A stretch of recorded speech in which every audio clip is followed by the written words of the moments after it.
Welcome to the Food Safety video series from Nourish Nova Scotia. This series features 6 videos, including this one, all based on a fictional cooking shift. Together, we'll explore practices needed to safely prepare and serve foods.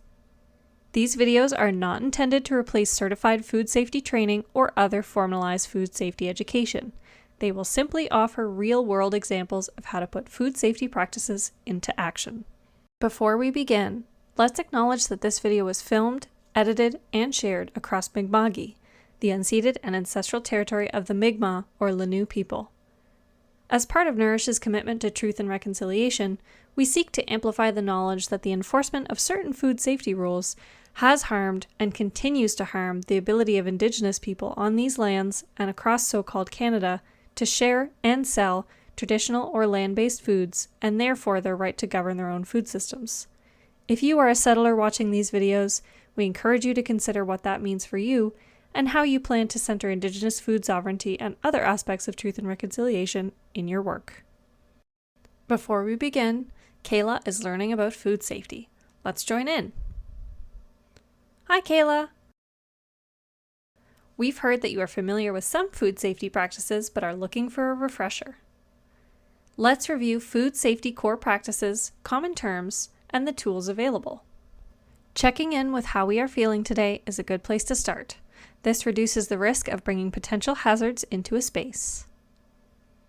Do you feel sick? Are your clothes clean? Has cleaning solution dripped or spilled on or near you? Are you feeling up to the task of cooking today and cleaning up after?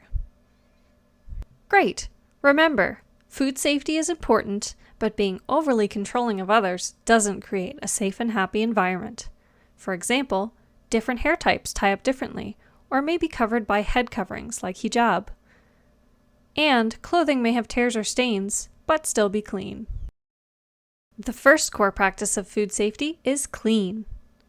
Reduce the spread of harmful bacteria by washing hands with soap and water, ensuring all surfaces are clean, and rinsing any produce. True or false? Food bacteria can always be seen, tasted, or smelled. That's false. We can't always tell when bacteria are present. That's why food safety practices are so important. Time to wash your hands. First, use water to wet your hands. Add soap and begin to lather and scrub. Don't forget to wash between your fingers, under your nails, and the backs of your hands.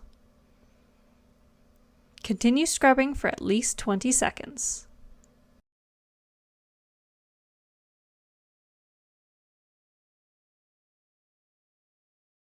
Finally, rinse and dry using a paper towel or a clean cloth. Great, you're done. We need to re-wash our hands after handling uncooked eggs or raw meat, poultry, or seafood, or their juices. After blowing your nose, coughing, or sneezing. After touching an animal or animal waste. After touching the garbage. After using the washroom. Before and after treating a cut or wound. And before eating food. The second core food safety practice is separate. Foods like raw meat, poultry, seafood, and eggs need to be handled carefully to ensure harmful bacteria does not spread to other foods or to prep surfaces. By keeping these foods separate and safely packaged at the grocery store, in the fridge, and during preparation, we can reduce the risk of cross-contamination. What is cross-contamination? It means bacteria has spread from one food item to another. The third core food safety practice is cook. Ensuring food is cooked properly helps reduce the risk of getting sick from food. This means the temperature of the food is high enough that any harmful bacteria have been killed. Using a food thermometer is the most accurate way to measure the internal temperature of cooked foods. Do you think all foods need to be cooked to the same internal temperature? They don't. Safe internal temperature varies by type of food or way it's prepared. The fourth core food safety practice is chill. When perishable foods are held at unsafe temperatures for too long, the risk of harmful bacteria growth increases. Considerations for keeping foods at safe temperatures: keep your fridge at or below 4 degrees Celsius, don't overcrowd items, and thaw foods in the fridge whenever possible. Thaw foods in the microwave only if you plan to immediately cook them.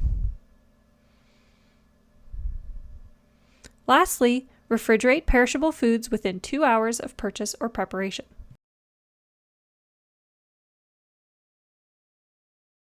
Hey Kayla, have you ever heard of the danger zone? Danger zone refers to the temperature range that bacteria grows best, between 4 and 60 degrees Celsius.